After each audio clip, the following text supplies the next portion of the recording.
So,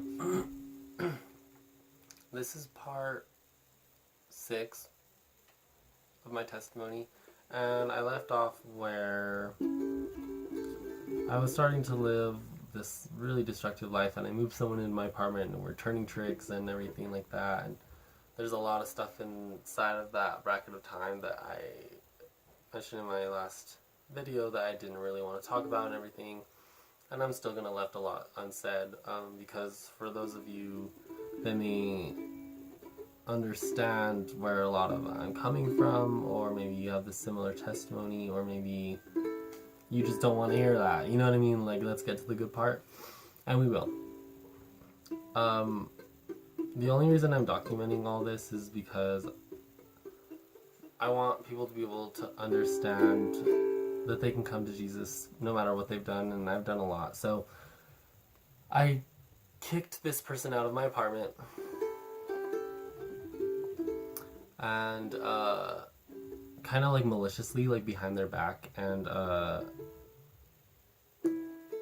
that wasn't good.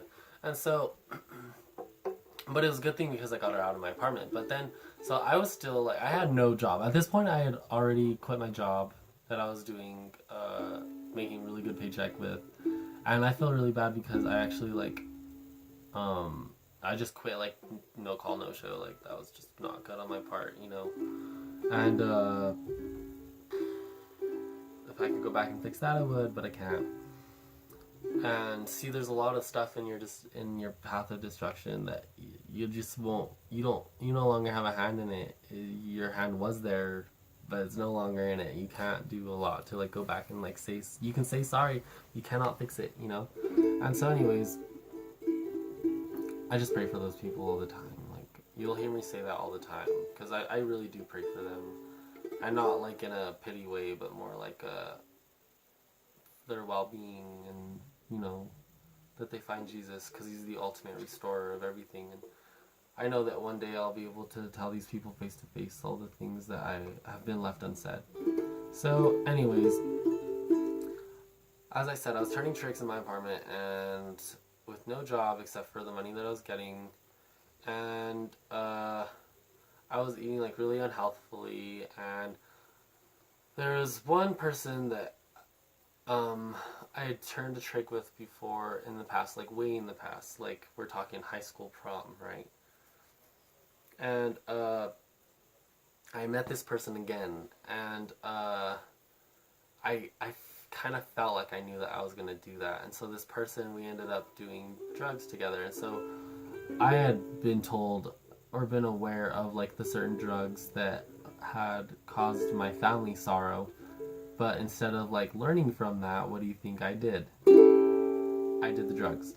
And that ended up turning into a 3-day bender. And we're talking hard drugs, okay? Like, not just like marijuana. See, but like it started with the cigarettes and it turned into marijuana, which a lot of people, I understand, they use it medically. And for a lot of people, that's very true. But for me, I was not using it medically, or if I was trying to use it medically, I abused it. Okay, on purpose. I knew what I was doing, and so I started to do hard drugs because that just like wasn't allowing me to escape very far. I was smoking pretty regularly at this point, but I just wasn't.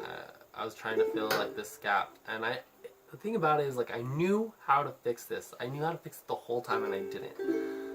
See, you can know how to do everything, but if you don't actually do it, it's like you don't even know. And so here I am getting paid in drugs and getting addicted to drugs, and then not doing the drugs, having to detox from the drugs, going through all the psychosis that comes along with it, and then getting hooked back into drugs because of this neighbors that moved in. And there's another person that I pray for. Their daughter and I like became really, really close, and whoa, there's a whole bunch of memories that I didn't even know were there.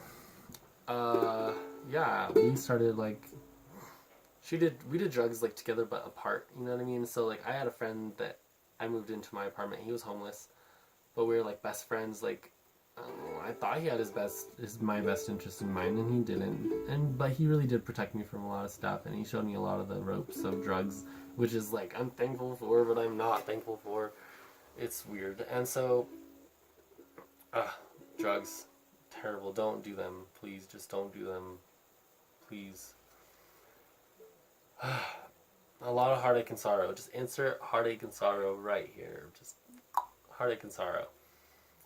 And then, so this is whenever I first met the two loves of my life. I fell in love, or I thought I did, or I thought something. I thought I found love, but I had stopped doing drugs while I met them.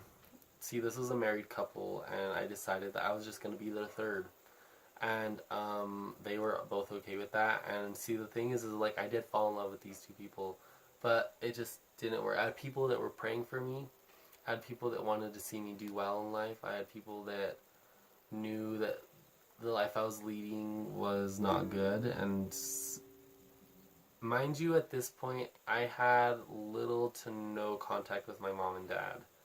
Even my mother at this point. Like, my mother and I had started to like have our relationship, but it started to fall apart again. And same thing with my mom and dad. I had like my stepmom and my dad.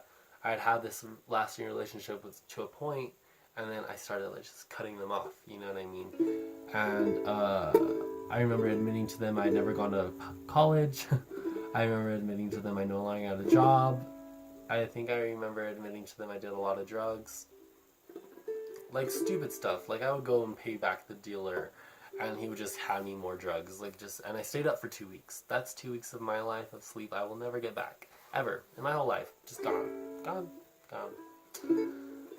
All because of my own stuff. And so anyways, I fell in love with these two guys. They helped me get off drugs, and I started smoking weed very regularly to help me get off of these drugs, which probably helped in some ways, but also really deterred my development in a lot of ways. I stayed very much a young child, and I would have breakdowns every 7 days. So I was used to going to church every 7th day, like on Saturdays.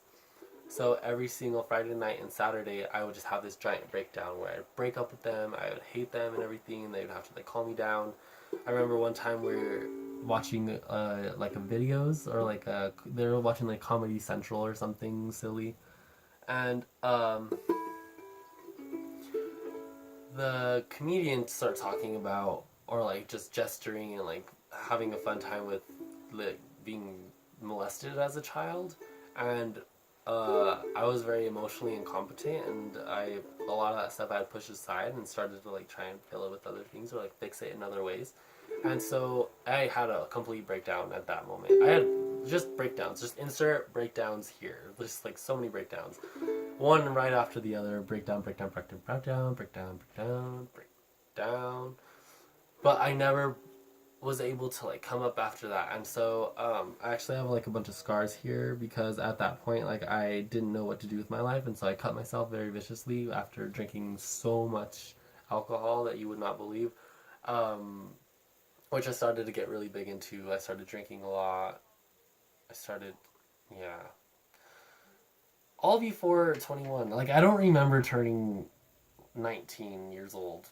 I don't remember it. I remember running and sneaking into bars and running, and that's about it for my 19th birthday. And a lot of my 19-year-old stuff, I just remember like detoxing from drugs or doing something terrible, running away from God. I was so mad. Really, where this all rooted from, and I'll end with this real quick. I ran away from God because I did not accept that He would not condone or allow a relationship between two men. Like, I just didn't understand it. I was like, why are you being so stubborn? Like, why won't you just like allow this to work? You know what I mean? And what's really frightening statistic is 90% of people that identify with the LGBT community in whatever way have been sexually molested when they were younger. That's a huge statistic. And whenever you see like abuse, like domestic violence goes up like 1200%. No, I don't know what the actual statistic is, but it goes up ridiculous whenever you go to like gay relationships, like male and male, female and female, and it just doesn't work because God placed the union of man and woman to be together because it makes the most reflection of who God's character is, and everything else just doesn't work. Two men and two women.